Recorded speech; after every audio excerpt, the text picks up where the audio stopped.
শুরু করবো।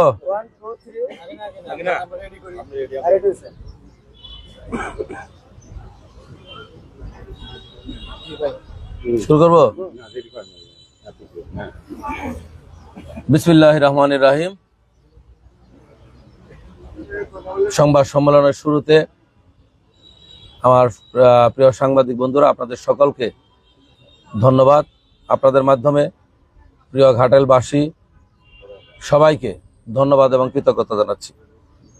ঘাটাইলবাসীর সকল ভোটার যারা গতকাল ত্রয়োদশ জাতীয় সংসদ নির্বাচনে ভোট প্রদান করেছেন, বিশেষ করে যারা জাতীয়তাবাদী দলের পক্ষে আমাকে প্রায় ৮১,৭০০ বেশি ভোট দান করেছেন, তাদের সকলকে এবং ঘাটাইলবাসীর যারা যেখানেই ভোট দিয়েছেন সকল ভোটারকেই আমি ব্যক্তিগতভাবে কৃতজ্ঞতা এবং ধন্যবাদ জানাচ্ছি। আপনাদের সামনে এসে উপস্থিত হলাম। গতকাল আপনারা নির্বাচন পর্যবেক্ষণ করেছেন। আমি গতকাল সারাদিন বিভিন্ন কেন্দ্রে গিয়েছি। আমাদের বিএনপির সকল নেতৃবৃন্দ এখানে উপস্থিত রয়েছেন, আমার কেন্দ্র পরিচালনা কমিটির নেতৃবৃন্দ উপস্থিত রয়েছেন। আমি মনে করি যে ঘাটাইলবাসী, বিশেষ করে ঘাটাইলের যারা বিএনপি এবং শহীদদের আদর্শ এবং তারেক রহমানের নেতৃত্বকে বিশ্বাস করে, যারা বিশ্বাস করেন, তারা ধানের শীষ প্রতীকে ভোট দিয়েছেন। আমরা জাতীয়তাবাদী শক্তির ভোটে বিজয়ী হয়েছি। কিন্তু আমরা দেখলাম যে গতকাল প্রশাসন এবং আইন শৃঙ্খলা বাহিনীর একটা অংশ, তারা প্রত্যেকটি ভোট কেন্দ্রে নিরীহ বিএনপির নেতাকর্মী, ধানের শীষ প্রতীকের নেতাকর্মী যারা ছিলেন, বিশেষ করে কেন্দ্র পরিচালনা কমিটি যারা ছিলেন, তাদেরকে নাম ধরে ধরে খোঁজাখুঁজি সকাল ৬টার থেকে এবং অযথায় লাঠিচার্জ এইসব করার কারণে সবচেয়ে বড় কথা, যেসব কেন্দ্রগুলোতে আমরা বিপুল ভোটে বিজয়ী হওয়ার কথা, সেই সব কেন্দ্রগুলোকে টার্গেট করেই এই ধরনের কাজ করা হয়েছে। আমি রিটার্নিং কর্মকর্তা সহকারী রিটার্নিং কর্মকর্তা সকলকে বিষয়টা জানিয়েছি। তারাও এই বিষয়কে প্রতিকার করবার আশ্বাস দিয়েছেন এবং কিছু কিছু আইন শৃঙ্খলা বাহিনীর কর্মকর্তারা আমার সামনেই আমাদের নেতাকর্মীর উপর হামলা চালিয়েছেন। তাদের সাথে কথা বলতে গেলে তারা তর্কে জড়িয়েছেন, তারা কোনো সদুত্তর দিতে পারেননি। যাই হোক, আমরা নির্বাচনকে কাল রেজাল্ট হয়েছে, আমরাও নির্বাচন বিজয়ী প্রার্থীকে আমি ব্যক্তিগতভাবে অভিনন্দন জানাই। আমি বলতে পারি যে প্রশাসন এবং রাজনৈতিক একটা ষড়যন্ত্রের মাধ্যমে ঘাটাইল উপজেলা বিএনপি এবং টাঙ্গাইল ৩ আসনে ধানের শীষ প্রতীকে প্রার্থীকে তারা পরাজিত করেছেন।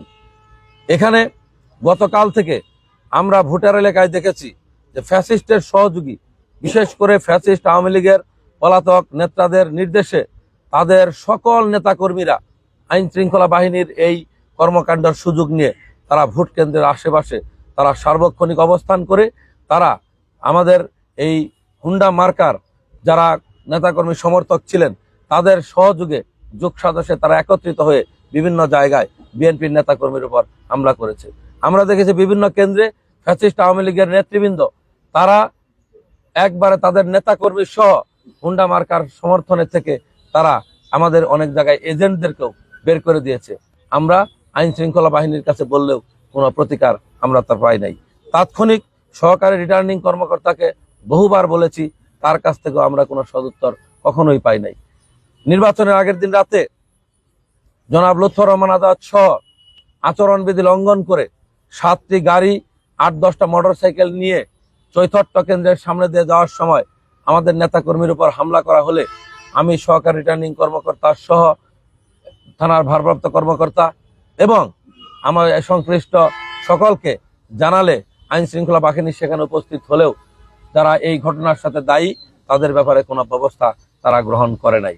এইভাবেই আমার বিশ্বাস যে একটা ষড়যন্ত্র হয়েছে এবং সেই ষড়যন্ত্রের মাধ্যমে আমাদেরকে পরাজিত করা হয়েছে। তারপরেও ঘাটাইলবাসী প্রায় ৮২,০০০ ভোটদান করেছেন বিএনপিকে, ধানের শীষকে আমি কৃতজ্ঞতা এবং ধন্যবাদ জানাই।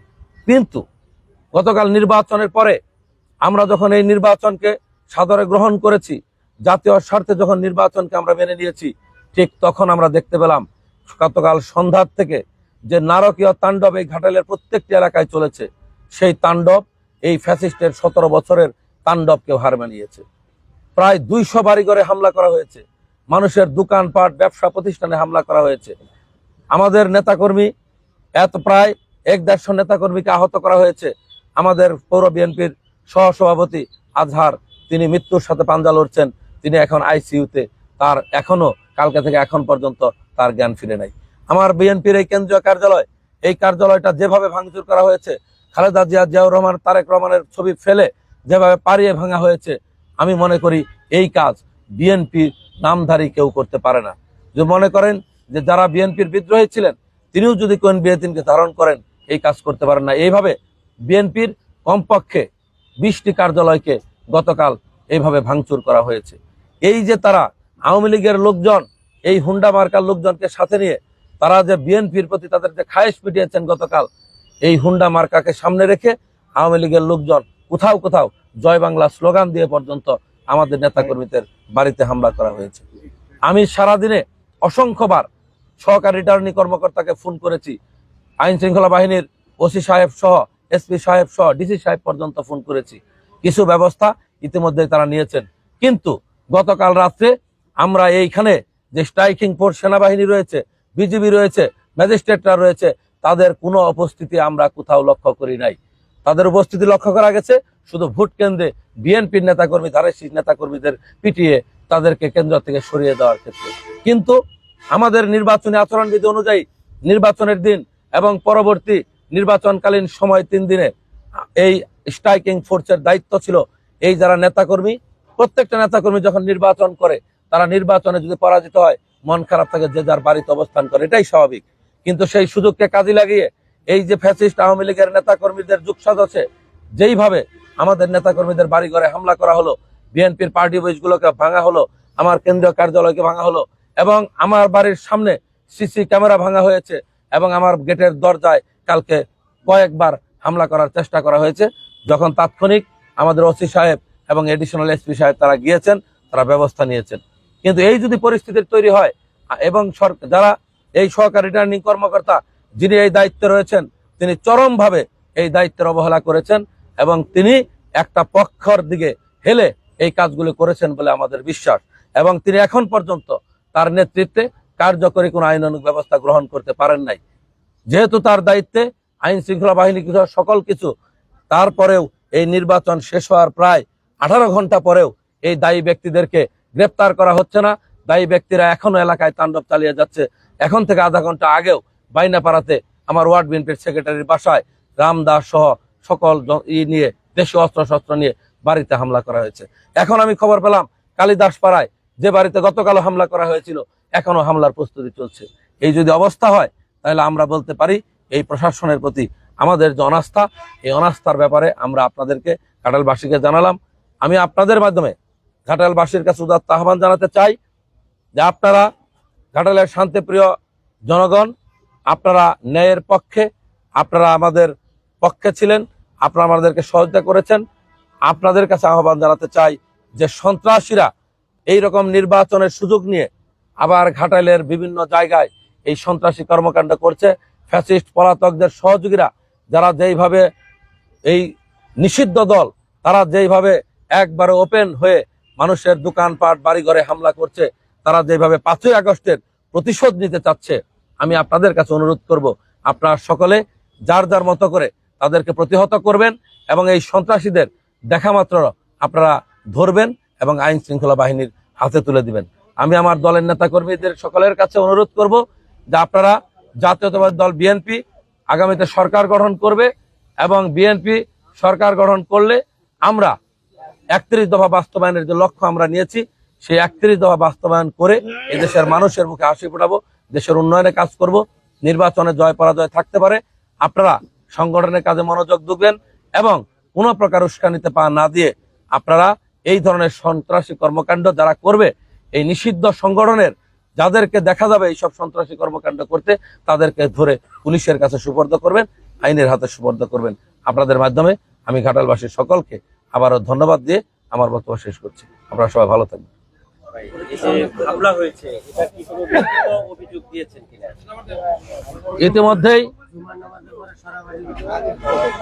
ইতিমধ্যেই আমরা প্রত্যেকটি ঘটনার আলাদা আলাদা করে ভুক্তভোগী যারা তারা ইতিমধ্যেই 50টির বেশি অভিযোগ আমরা থানায় দায়ের করেছি।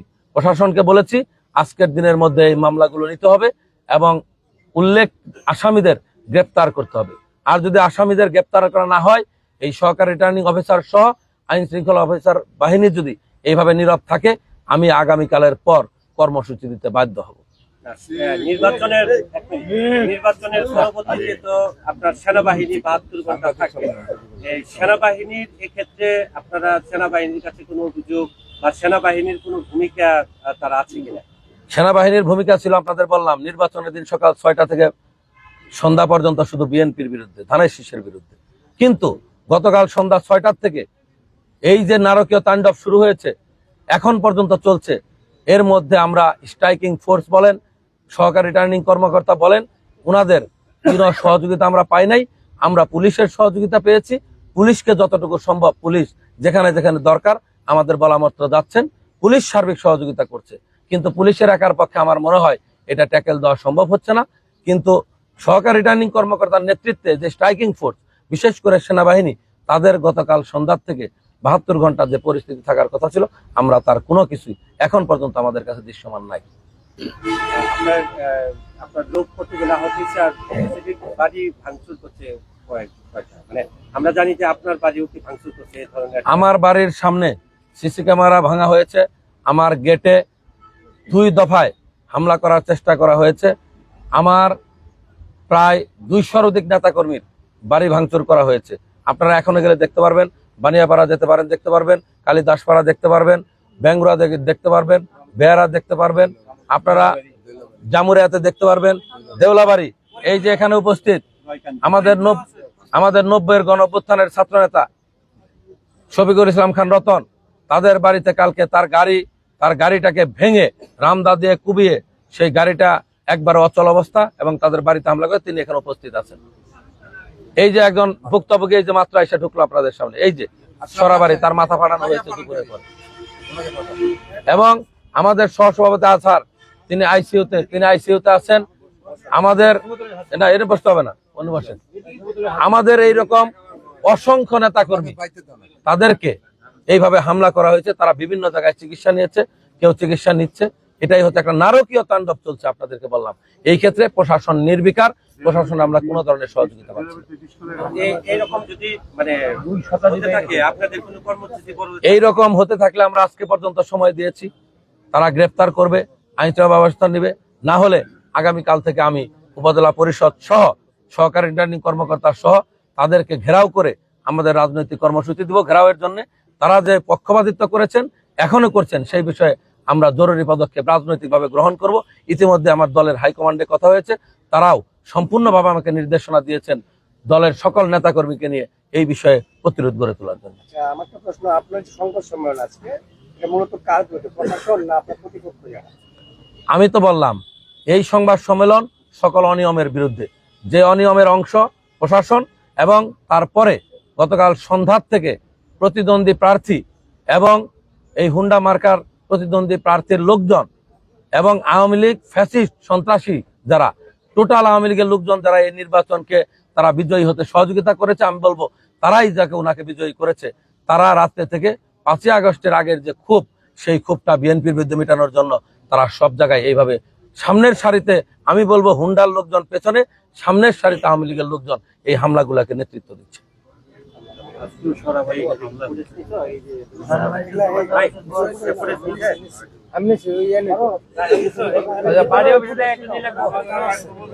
এই সাইড দেন।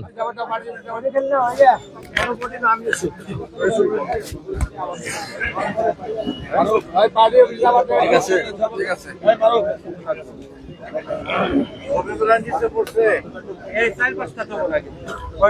এই আতিক, আতিক, আতিক, ওই ফুটেজটা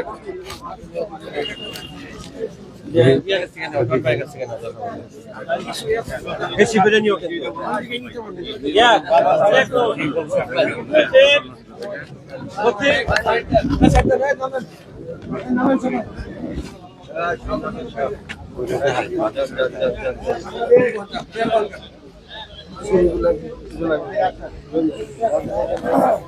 প্রিয় দর্শক, আপনারা দেখতে পাচ্ছেন যে ঘাটাল উপজেলা ও পৌর বিএনপির যে কার্যালয়টি রয়েছে সেই কার্যালয়টি কিন্তু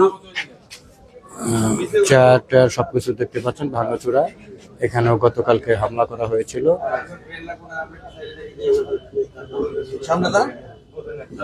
আরো ফুটেজ ছিল অনেকেই তো।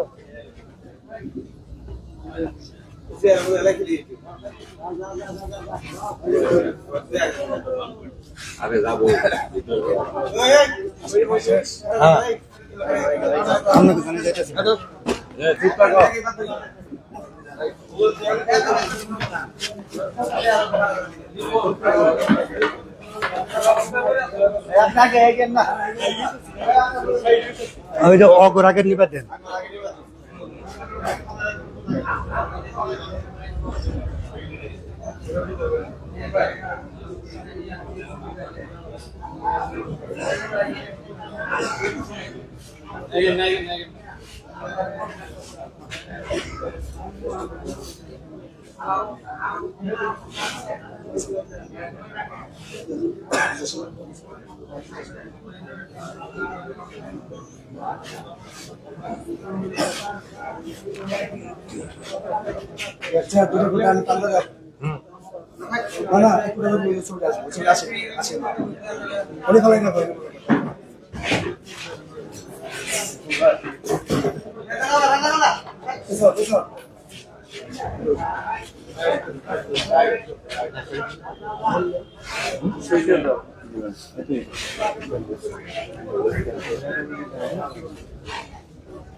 প্রিয় দর্শক, আপনারা কিন্তু একটু আগে টাঙ্গাইল 3 ঘাটাইল আসনে বিএনপির মনোনীত প্রার্থী অ্যাডভোকেট এস এম ওবায়দুল হক নাসিরের সংবাদ সম্মেলনের কথা শুনলেন।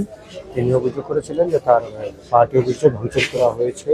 সেই পার্টি অফিসে কিন্তু আমি আপনাদেরকে এই মাত্র দেখালাম, আপনারা নিজেরাই দেখলেন যে এখানে চেয়ার টেয়ার সহ এমনকি তারেক জিয়া, তারপরে বেগম খালেদা জিয়া এবং শহীদ প্রেসিডেন্ট জিয়াউর রহমানের ছবিও ফ্লোরে পড়ে রয়েছে, ভাঙচুর করা হয়েছে। এটা দেখেছি আগে। হ্যাঁ,